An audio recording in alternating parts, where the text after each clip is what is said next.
Dámy a pánové, začínáme klesat k amsterdamskému letišti Schiphol. Let 1951 tureckých aerolinií se připravuje na přistání v Amsterdamu. TA 1951 Amsterdamu klesáme na 2100 metrů, rychlost 470. Piloti mají k dispozici nejmodernější Boeing 737.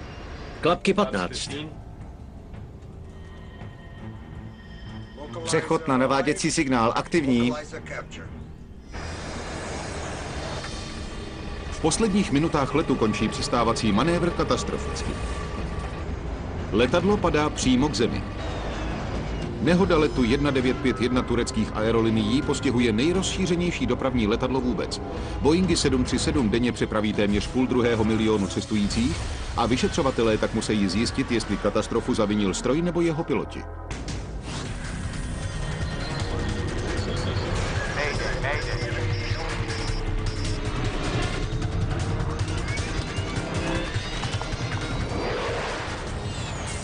Vyšetřování leteckých neštěstí. Jedná se o pravdivý příběh založený na oficiálních zprávách, odborném šetření a výpovědích očitých svědků. Čí je to vina?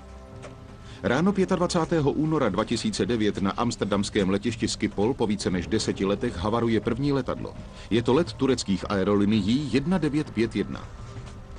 Spadlo rovnou na zem. Byla to ohromná rána.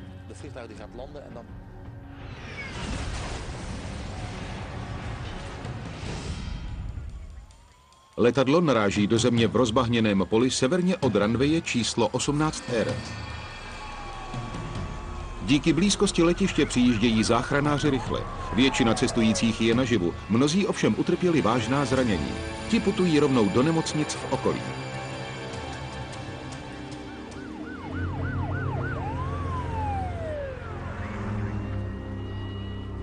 Záběry amsterdamského neštěstí se rychle šíří do celého světa. Jde o třetí nehodu dopravního letadla za 6 měsíců a nejistotu vzbuzuje i náhlý průběh katastrofy.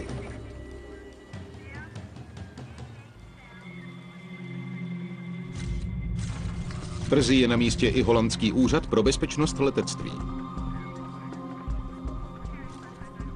Na vyšetřování ovšem jeho pracovníci nebudou sami. Havarovalo letadlo americké výroby a americký úřad pro bezpečnost dopravy posílá do Amsterdamu jednoho z nejzkušenějších vyšetřovatelů, Joea Sedora. I když místo nehody i registrace letadla spadaly mimo území Spojených států, to letadlo i motory bylo postavené u nás.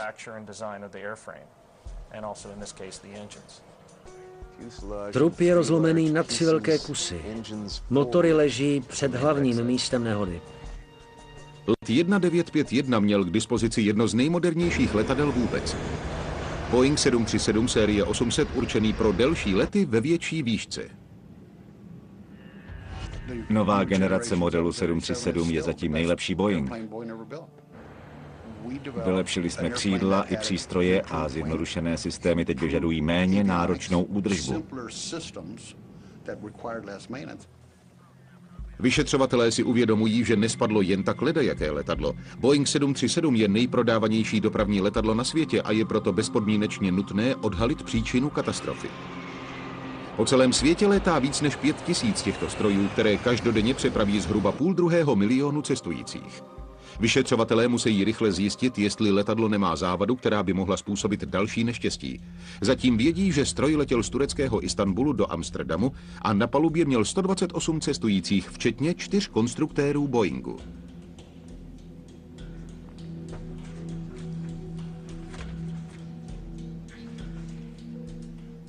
Dámy a pánové, začínáme klesat k amsterdamskému letišti Schiphol. Prosím, uveďte sedadla a stolky do svislé polohy. Nikdo neuvedl, že by piloti zaznamenali jakékoliv obtíže. Při zřícení letadla zahynulo 9 lidí, včetně 3 zaměstnanců Boeingu a pilotů. Zkuste zajistit letecké snímky celého místa. Celé neštěstí znepokojivě připomíná další leteckou nehodu stroje Boeing z poslední doby při letu 38 britských aerolinií. Asi rok předtím havarovala 737 při přistání na Heathrow, když ji vysadili oba motory. Při této nehodě se Boeing 777 zřítil na zem těsně před runwayi. Piloti nahlásili, že těsně před přistáním ztratili tah v obou motorech. Když havarovalo letadlo tureckých aerolinií, příčina této nehody ještě nebyla známá. Stejně jako tehdy mají vyšetřovatelé i nyní dostatek vodítek.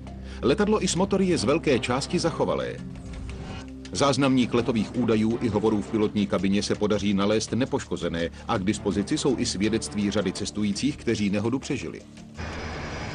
Podle nich let probíhal bez zvláštních událostí, až z ničeho nic letadlo spadlo přímo na zem.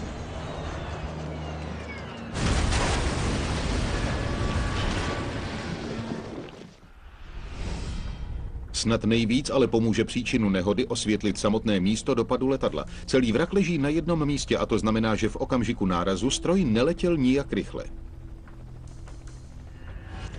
Podle stop při nárazu to vypadalo na částečně řízené, nepodařené přistání. Rozvržení trosek a svědectví cestujících okamžitě navedou podezření vyšetřovatelů k motorům stroje. V první fázi jsem se hodně zabýval teorií o selhání motoru. Trup nikde nenese stopy po požáru. Při leteckých neštěstích se palivové nádrže často vznítí. Zde ovšem fakt, že trup nehořel, všechny vede k jedné myšlence. Zastavili se při letu 1951 motory, protože jim došlo palivo? Hned na začátku mě napadlo, jestli mělo to letadlo dost paliva. Proč by jinak 737 spadla těsně před přistáním? Poloha a stav motorů ovšem naznačují, že nepřestali fungovat. Podle mě jasně běžel. Když jsme se podívali na to, kde ty motory skončily, došli jsme k závěru, že v době nárazu měli tah. Byli totiž o hodně velký kus před zbytkem trupu. To byl takový náš obecný závěr. Přesná data o výkonu motorů v době těsně před zřícením mohou vyšetřovatelé získat jen ze záznamníku letových údajů. Paliva měli dost, takže tím to nebude. Brzy se ukazuje, že v nádržích bylo paliva dost, takže letu 1951 pohonné hmoty určitě nedošly. Cestující uvádějí, že v několika vteřinách před pádem se letadlo chovalo jako při turbulencích. To pro vyšetřovatele ukazuje na známého viníka. Microbest. Ten se projevuje jako mohutný sloupec vzduchu, který se náhle vytvoří z bouřkových mraků a dokáže nízkoletící letadlo doslova srazit k zemi. Když do něj letadlo vletí při stávací rychlostí, tak jde na zem. Prostě spadne. Takže ze začátku jsme o téhle eventualitě dost přemýšleli.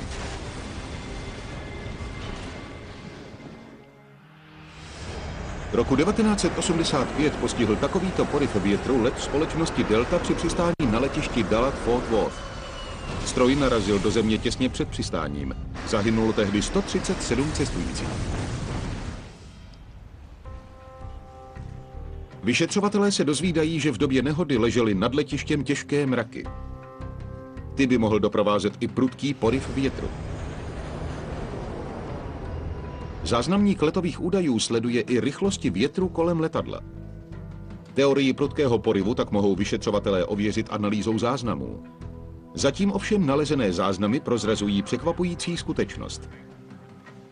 V kokpitu byli 3 piloti, což je u dvojpilotního stroje neobvyklé. Co tam dělal ten třetí? Ani jeden z pilotů nehodu nepřežil. Tím naléhavější je pro vyšetřovatele úkol zajistit nahrávku z pilotní kabiny. A mají štěstí.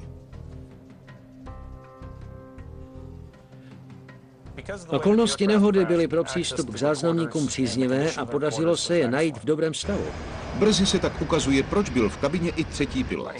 Standardní přistávací trasa, viditelnost 3500 metrů. Očekáváme sestup na hladinu 2500 metrů. Pro druhého pilota Murata Sezera šlo o svého druhu cvičný let. Právě ke společnosti nastoupil a kolegové mu chtěli ukázat specifika přistávání na amsterdamském letišti. Všichni piloti létají na Schiphol a z něj podle map od Jepsonu. Jenom o samotném letišti je tam 102 stran informací a existují desítky příletových tras. Runway 18R má 3 rychlé pojížděcí pruhy vlevo. Kapitán Hasan Arizan plnil při letu dvojí funkci. Zaučoval druhého pilota Při náletu zlehka korigujte směr. a byl i velícím důstojníkem letu 1951. Třetí pilot byl v kabině právě proto, že kapitán zaučoval kolegu. Olgaj Očgur byl bezpečnostní pilot, který během cvičného letu sledoval jeho průběh. Ten člověk navíc tam hlídá, aby kapitán a druhý pilot kvůli těm výukovým povinnostem něco nezanedbali. Je to dobře slyšet? Záznam zvuku ukazuje, že 3 piloti zahájili přípravu na přistání už ve výšce nad 2,5 kilometru. TA 1951 Amsterdamu, klesáme na 2100, rychlost 470. Kromě toho ovšem záznamník zachytil nezvyklý zvuk, který v této fázi letu nedává smysl. Se záznamem zvuku nám pomohl kolega, který v Boeingu pracoval jako pilot konstruktér. Snažil se identifikovat jakýkoliv nepatřičný signál. Řízené přiblížení na runway 18R, rychlost v pořádku. Sestupujeme na 1200 metrů, na runway 18R. Varovný zvuk neutichá. Je to signál nevysunutého podvozku. Kapitán Arizan ho pravidelně deaktivuje. TA 1951, sestupujeme na 1200 metrů, na runway 18R. Zase podvozek. To je varování před nevysunutým podvozkem ve 2,5 kilometrech? Varovný tón je cenné vodítko. Zatím ovšem není vyšetřovatelům jasné, jak by mohlo nehodu zavinit. Když se letadlo blížilo k letišti od hladiny 3 kilometrů dolů. Další nejasnosti by vyšetřovatelé rádi vyřešili s pomocí záznamníku letových údajů. Už je hotová analýza proudění v okolí letadla a je jasné, že žádný poryv větru nemohl pád letadla způsobit. Prudkému vertikálnímu poryvu větru nic nenasvědčuje. Záznamník letových údajů ovšem poskytne cenná zjištění o příčině varování před nevysunutým podvozkem. Podle jednoho z výškoměrů na palubě letadla už stroj přistál.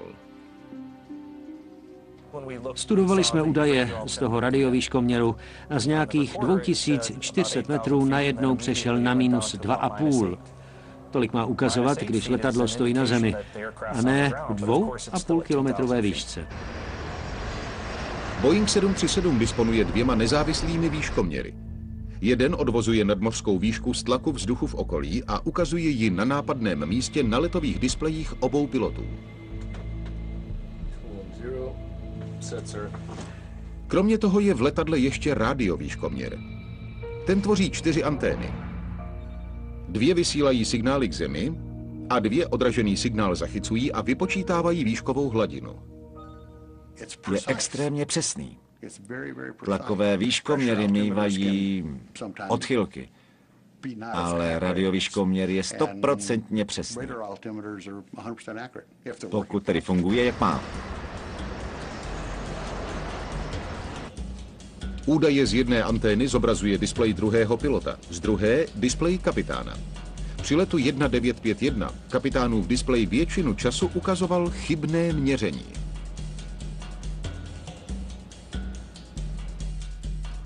Vyšetřovatelé se vracejí k záznamníku zvuku v pilotní kabině a čeká je další záhada. TA 1951 Amsterdamu, klesáme na 2100, rychlost 470. To ten radiovýškoměr. Kapitán Arizan podle všeho věděl, že varování před nevysunutým podvozkem vyvolává nefunkční rádiovýškoměr. Letadlo hlásilo, že je nízko nad zemí a nemá vysunutý podvozek. Kapitán ale věděl, že je zatím ten rozbitý radiovýškoměr a taky to tak ohlásil. Po většinu dobu sestupného manévru ukazoval kapitánův rádiovýškoměr minus 2,5 metru a spouštěl tak varování před nevysunutým podvozkem. Brali to jako otravnou závadu. TA 1951, klesejte na 600 metrů. Rozumím, 600 metrů. Vyšetřovatelé teď pátrají po dalších anomáliích. Odhalují, že let 1951 byl asi 17 kilometrů od letiště, když ho řídící věž začala navádět na osu runwaye. TA 1951 azimut 210, volné přistání na runwayi 18R. TA 1951 Amsterdamu. Rozumím. 210. Azimut nastaven, kapitáne. Tento manévr srovnal letadlo s pravou runwayí číslo 18. Ta je vybavená přibližovacím systémem, který vysílá signál s ideální sestupovou drahou.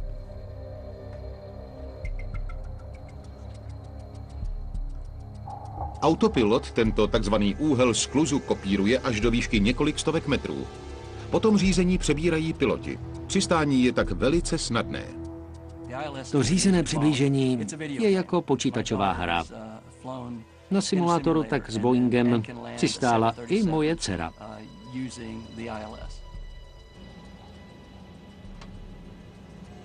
Piloti připravují stroj na přistání a nenechávají se vyvést varováním pokaženého rádiovýškoměru. Klapky 15. 10 kilometrů od letiště let 1951 zachytí signál řízeného přiblížení na runway. Přechod na naváděcí signál. Aktivní. Bezpečnostní pilot Olgaj Očgur připomíná kapitánovi nefunkční výškoměr. Nefunguje nám ten radiovýškoměr, kapitáne. No jo. TA 1951. Máte povolení k přistání na runwayi číslo 18R. Rozumím a děkuji. To vyšetřovatele překvapuje. Piloti o poruše věděli a pokračovali v přibližovacím manévru. Jak potom mohla porucha způsobit pád letadla? Příčinou muselo být něco víc než jen vadný výškoměr.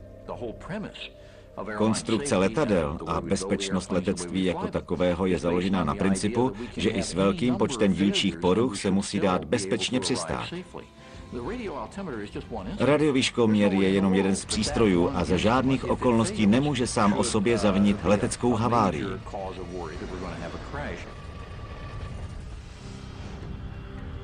Vyšetřovatele teď zajímá, jestli řídící věž piloty správně naváděla a soustředí se na komunikaci, která proběhla.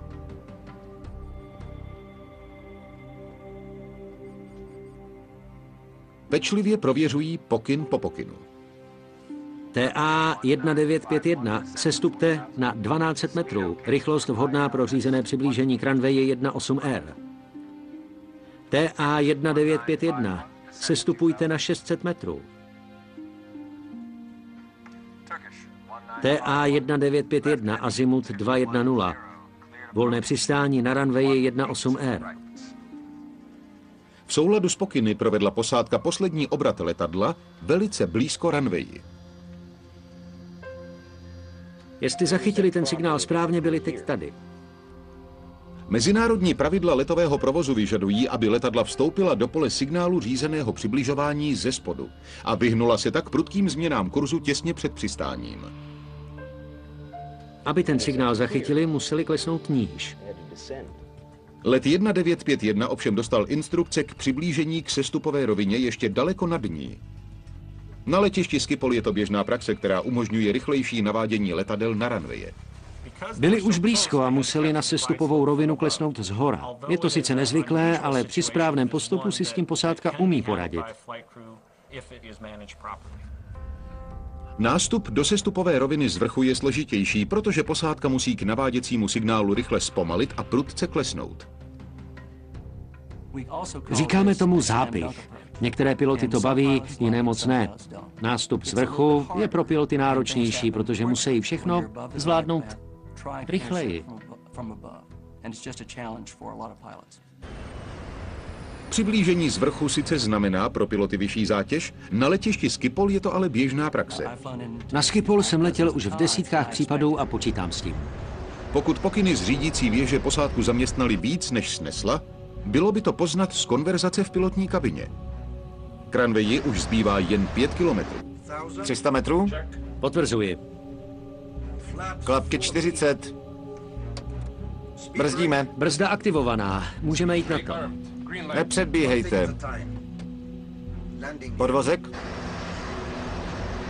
Vysunutý. Klapky. Klapky 40 v pořádku. 150 metrů. Všechny kontrolky v pořádku. Dejte pokyn personálu. Palubní personál se připraví na přistání. A potom začne být zle.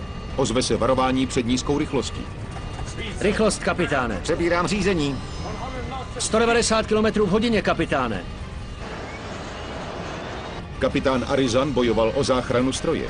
Pouhých 120 metrů nad zemí a 1,5 kilometru od letiště se však Boeing 737 propadl přímo dolů a po několika málo sekundách narazil do země.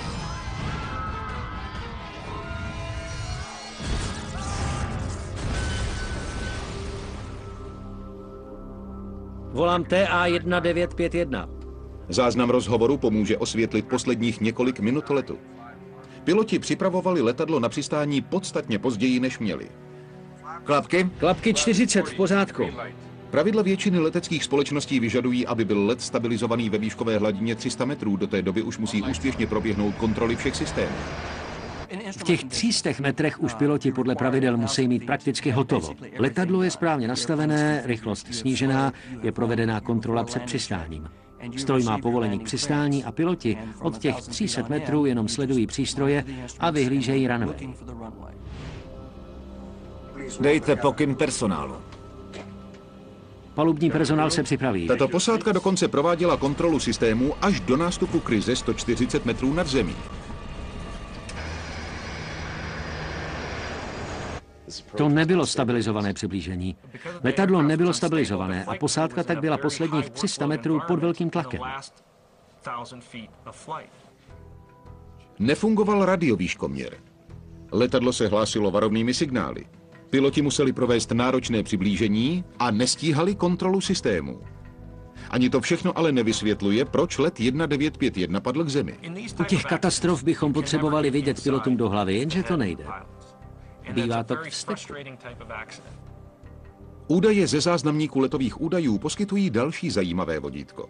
Těsně před pádem letadla jeho motory běžely prakticky na prázdno a vyvíjely jen minimální tah. Možná se přece jen opakuje scénář neštěstí z Heathrow? Bylo zajímavé, že motory běžely na prázdno asi 2 minuty před havárií. Jen těsně před ní se tah znovu zvýšil.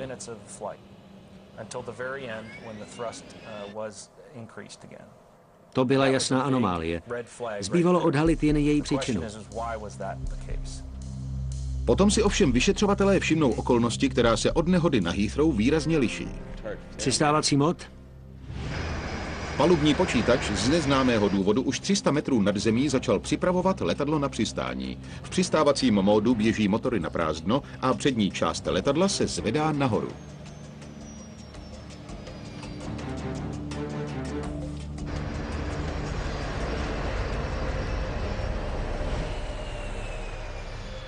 V této konfiguraci se má letadlo nacházet jen těsně před dosednutím na zem.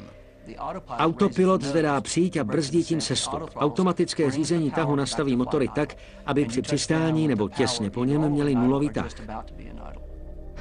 Stroj při letu 1951 ovšem přešel do přistávacího módu daleko před dosednutím. V důsledku toho při sestupu stále zpomaloval. Proč tedy přešel let 1951 do přistávacího módu? A jak to, že si ani jeden ze 3 pilotů nevšiml nízké rychlosti stroje?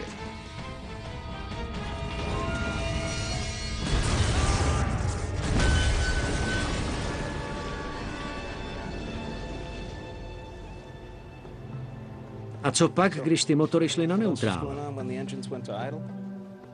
Podle všeho potíže začaly vinou pokaženého výškoměru.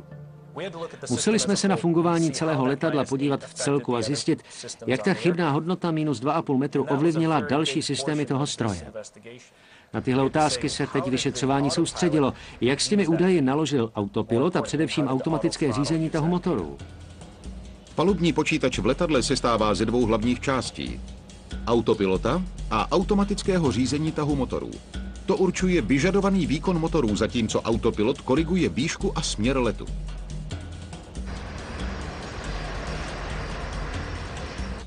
Systémy jsou navzájem nezávislé a automatické řízení tahu motorů čerpá údaje jen z jednoho výškoměru. V tomhle případě jsem se toho musel o radiovýškoměrech a automatu tahu spoustu doučit. Jednotlivé kousky skládačky do sebe začínají zapadat, jakmile se ukáže vztah mezi vadným výškoměrem a výkonem motorů. Automat tahu bere údaje z radiovýškoměru na kapitánově straně.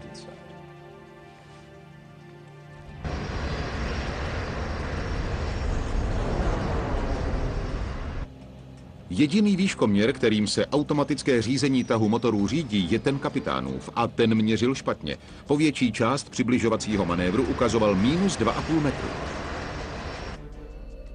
Zdá se, že řetěz tragických událostí spustili údaje z vadného výškoměru.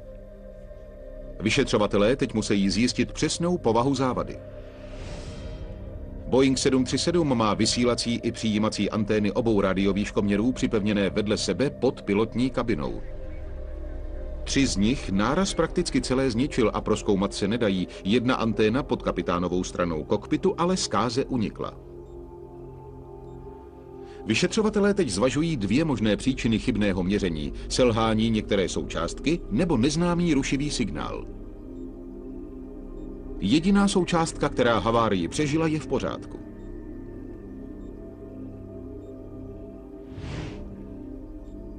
Fungují i řídící počítače. U nich ovšem vyšetřovatelé zjišťují zajímavou skutečnost. Nejsou to původní přístroje, dodané tureckým aeroliniím i s letadlem před 7 lety. Tento objev navede vyšetřování novým směrem. Velmi pečlivě jsme se zaměřili na údržbu havarovaného letadla.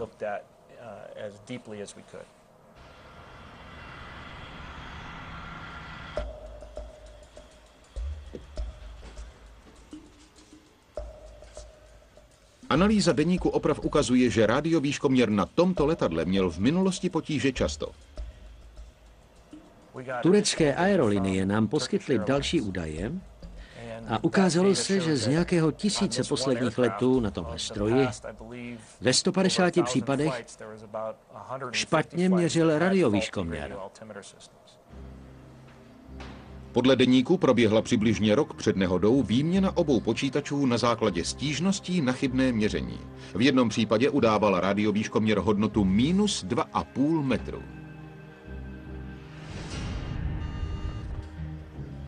Z toho bylo jasné, že ten problém se při zkoumaném letu neobjevil poprvé. K chybnému měření docházelo opakovaně. Mechanici znovu a znovu vyměňovali počítače i antény a snažili se problém řešit. Je potvrzené, že se turecké aerolinie snažily radiovýškoměr opravit několika postupy. Žádný se ale neosvědčil. V době nehody měla společnost k dispozici flotilu 52 Boeingů 737 série 800.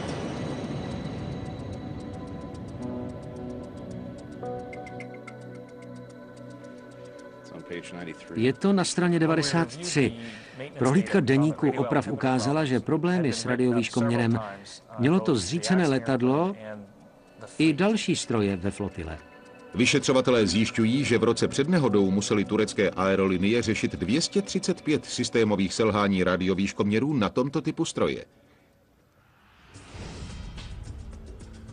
Mechanici měnili antény, čistili celý systém, vyměňovali počítače a těsnili přístroje před případným zatékáním.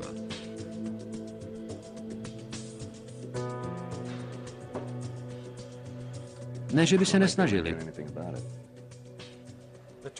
Mechanici společnosti si uvědomovali, že problémy s radiovýškoměrem patří mezi ty nejzávažnější. 16 těchto oprav proběhlo i na stroji, který havaroval v únoru 2009. Pokud ale šlo o tak rozšířený problém, zdá se vyšetřovatelům zvláštní, že nezpůsobil závažné problémy už dříve.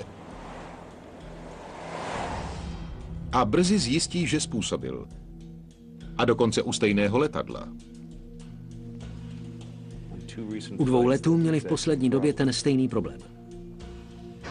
Během 48 hodin před nehodou výškoměr ukazoval záporné hodnoty a přepnul letadlo do přistávacího módu.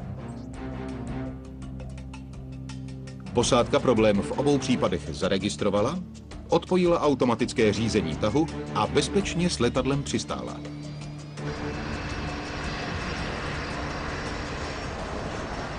Prostě vypnu automatiku a letím dál. Během několika měsíců po nehodě se stejnými zkušenostmi hlásí i další letecké společnosti. Piloti Boeingu 737 z Austrálie, Nizozemí, Kanady a Rakouska také hlásí přepnutí stroje do přistávacího módu na základě chybných údajů z levého výškoměru. Všichni zareagovali stejně. Vypnuli automat tahu a manuálně výkon motorů zvýšili. Všichni přistáli bez nehody. V letadle se občas něco porouchá, ale většinou si toho piloti všimnou a přes poruchu bezpečně přistanou. V roce 2008 Boeing registroval celých 2569 hlášení o poruše radiovýškoměru v nejnovější verzi modelu 737. Jen ve zlomku z nich ovšem letadlo samo přešlo do přistávacího módu. Taková hlášení tady skoro nevidím. I v Boeingu se neúspěšně snažili odhalit příčinu poruchy. Nakonec společnost usoudila, že potíže s radiovýškoměrem bezpečnost neohrožuje. Letadlo piloty dostatečně varuje, takže můžou zasáhnout a bezpečně přistát. A posádky všech letadel postižených poruchou výškoměru skutečně dokázaly situaci zvládnout. Jedinou výjimkou je podle všeho let tureckých aerolinií 1951. A vyšetřovatelům pořád není jasné, proč. Opravdu jsme netušili, co a proč se stalo. Takže jsme se důkladně zaměřili na počínání posádky ke konci přibližovacího manévru ve výšce pod 300 metrů. A analýza posledních několika minut letu 1951 okolnosti nehody skutečně objasní. Vyšetřovatelé odhalí nezvyklou shodu okolností, která nakonec zapříčinila pád stroje. Takže co se dělo, když to letadlo přešlo do přistávacího módu? Zjišťují, že stroj přešel do přistávacího módu a stáhl výkon motorů v tu nejméně vhodnou chvíli, kdy piloti se strojem klesali na sestupovou rovinu. Proto si nevšimli, co se děje doopravdy. Posádka připravovala letadlo na klesání na sestupovou rovinu, takže zpomalení stroje očekávala. Letadlo ovšem zpomalilo po přepnutí do přistávacího módu. Proto nikdo z pilotů nekomentoval, že se ovladače tahu přesunuli do nulové polohy. Tohle byla zrada. První přepnutí do přistávacího režimu pilotům nevadilo, protože letěli vysoko a moc rychle a stejně potřebovali brzdit. Možná byly ty motory bez tahu už na začátku sestupu. A tady to začíná ve výšce 2500 metrů, 20 km od letiště a pár minut před zřícením.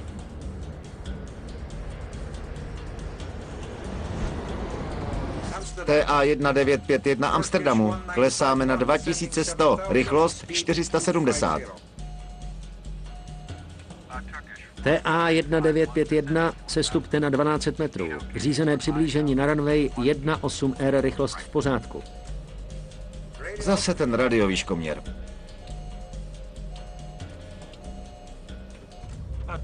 Poznali by teď piloti, že je ten vadný radiovýškoměr přepnul do přistávacího módu? Nepoznali. Společnost ten problém často řešila, jenže piloti si neuvědomují, jaké riziko obnáší při tomto letu. Máme tady letadlo s drobnou poruchou, která ale bez odhalení může přerůst v něco daleko zhoubnějšího. TA 1951, klesejte na 600 metrů. Rozumím, 600 metrů. TA 1951, azimut 210, volné přistání na runwayi 18R. TA 1951, Amsterdamu, rozumím, 210. Teď 210 stupňů doleva v 600 metrech a jsou tady, 9 kilometrů od cíle. Teď musí svrchu nasadit na sestupovou rovinu.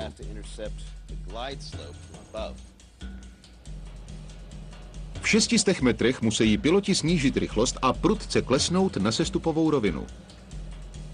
Rychlost 260. Piloti předpokládají, že ovladače tahu se vypínají kvůli klesání na sestupovou rovinu. Ve skutečnosti ovšem automatické řízení tahu letadlo zpomaluje v přistávacím módu. Bude snižovat rychlost, dokud letadlo nestratí vztlak. Zjistili jsme, že při kontrole systému před přistáním všichni piloti dělali něco jiného, když přitom měli hlídat rychlost. Dalších 100 vteřin si nikdo ničeho nevšimne. A potom už bude pozdě. Dosažena cílová výška. 300? Ano. Klapky 40. Rychlost nastavena. Zkušený kapitán viděl, že druhý pilot je trochu pozadu. A tak nastavil klapky na 40 a oznámil mu. Aby věděl, jak na tom letadlo v té chvíli je. Brzdíme. Brzda aktivovaná. Můžeme jít na to. Nepřepíhejte. Podvozek? Letadlo je teď 210 metrů nad zemí. Vysunutý. Klapky? Klapky 40 v pořádku. Piloti ve spěchu dokončují kontrolu systému a ani jeden si nevšímá varovných příznaků kritického snížení rychlosti. Nejdřív se jim na displeji objevují červené značky. Když rychlost i nadále klesá, začíná kolem aktuálního údaje blikat obdélník. Nic z toho ovšem pozornost pilotů neupoutalo. Kontrola dokončena. Letadlo už zbývá do přistání jen 180 metrů. Když se na displeji mění barvy, tak pilot vidí, že se něco děje, že se blíží k hranicím možností svého stroje. Přiblížení ztraceno, výška 150. Piloti mají k dispozici všechna možná varování, že letadlo zpomaluje. Jenomže je zaměstnávala kontrola systému. A letadlo čím dál víc klesá. K zemi mu už zbývá necelých 150 metrů. Ještě než se před úplným zastavením rozvibrovalo řízení, řekl kapitán bezpečnostnímu pilotovi: Dejte pokyn personálu. Palubní personál se připraví na přistání. Rychlost, kapitáne! Přebírám řízení. Než stihli vrátit motory na plný výkon, byli už moc nízko a motory se nechytly. A hotovo. Teď už se to zachránit nedá.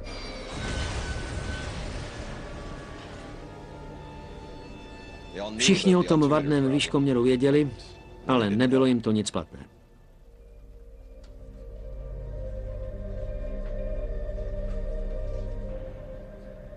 Ani Boeing nepředvídal potenciálně životu nebezpečné důsledky závady na výškoměru. Ta ale 25. února 2009 spustila řetěz událostí s tragickými následky a zapříčinila pád letadla a smrt 9 lidí. Oficiální vyšetřovací zpráva viní z havárie nešťastnou shodu okolností.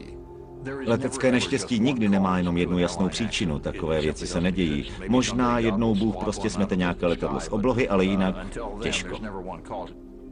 Zpráva holandských vyšetřovatelů také zdůrazňuje, že Boeing mohl předpokládat dopad potíží s výškoměrem na bezpečnost letadel.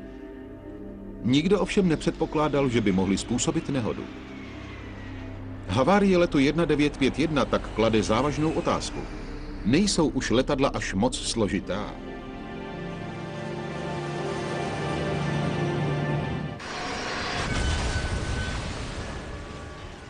Vyšetřovatelé došli k závěru, že letadlo tureckých aerolinií spadlo z nebe hlavně proto, že piloti podcenili závažnost varovných hlášení. TA 1951, klete na 1200. Nebyla to první letecká havárie zapříčiněná tím, že piloti nerozuměli varováním svého letadla. Problém není v přílišné automatizaci. Problém je zajistit dostatečně důkladný výcvik lidských pilotů, aby dokázali chyby způsobené tou automatizací odhalit. Míka Endsleyová vztah pilotů a technologií studuje. Neumíme automatizaci nastavit tak, aby využívala to, v čem lidé vynikají, a dělala za ně ten zbytek. V roce 1996 havarovali piloti s Boeingem 757 společnosti Aeroperu, protože si nedokázali poradit s rozpornými údaji o výšce a rychlosti letu. I s letadlem vletěli do Tichého oceánu. Zahynulo 61 cestujících a 9 členů posádky. Roku 1995 měl palubní počítač navést Boeing 757 na bezpečné přistání v kolumbijském Callí. Na poslední chvíli se ale změnil letový plán a posádka počítač přeprogramovala. Piloti omylem zadali kurz, který je navedl do téměř 3kilometrové hory. Při havárii zahynulo 159 lidí. Poučení z toho všeho je, že dokážeme vyrobit ohromně složité přístroje, můžou být sebedokonalejší, ale my se s nimi nedomluvíme. A když jim přeskočí, když se porouchají nebo je špatně naprogramujeme, tak než se s tím srovnáme, ohrožujeme sebe i cestující. NASA v současnosti vyvíjí tzv. Integrovaný inteligentní kokpit. Tento projekt má lidem pomoci lépe využít technologie v pilotní kabině. Pracují na automatizovaných letových systémech, softwaru na rozpoznání hlasu.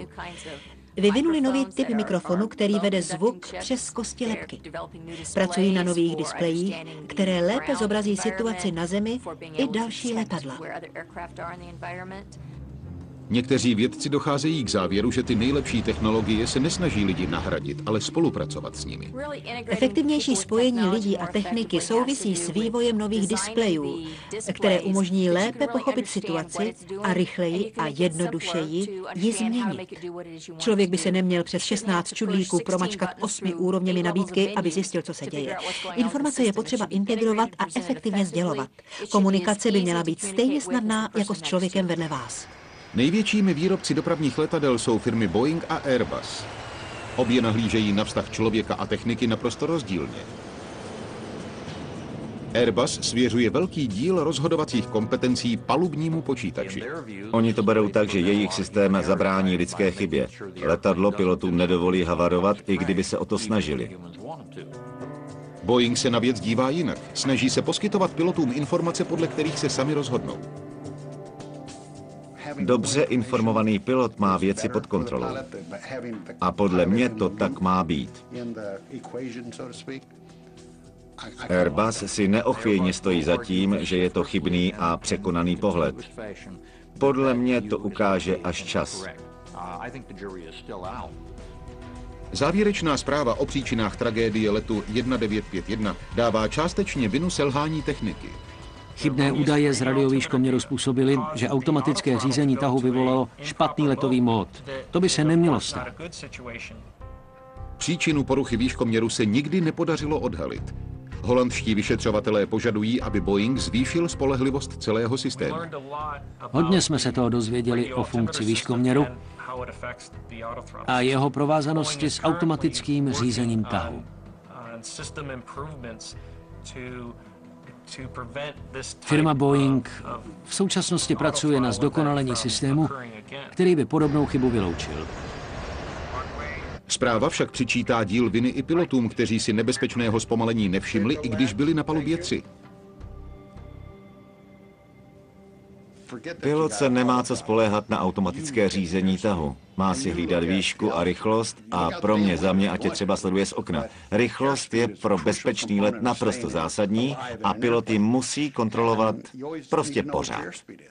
Podle Míky Endsleyové je nepozornost pilotů při sledování údajů pochopitelná a vina za ní spíš než na piloty padá na samotné přístroje. Hlídat funkci automatizovaných přístrojů je pro člověka velice těžké a obecně nám to moc nejde. Umíme dělat dobrá a rychlá rozhodnutí, dokážeme vymýšlet kreativní řešení, ale rutinní sledování údajů, to není nic pro nás. Musíme proto automatické systémy navrhovat tak, aby lidskou mysl víc zapojovali. Ne, abychom jen koukali, jestli přístroj funguje, jak má. A kdo má nakonec fungovat jako řídící počítač? Pilot. I když se letadlo vzpouzí, tak pilot ho musí umravnit a řídit, jak potřebuje. To je asi nejchytřejší rada, jakou pilotům při výcviku dáváme. Jsi pilot, tak říď letadlo. To je to hlavní a na to ti piloti zapomněli.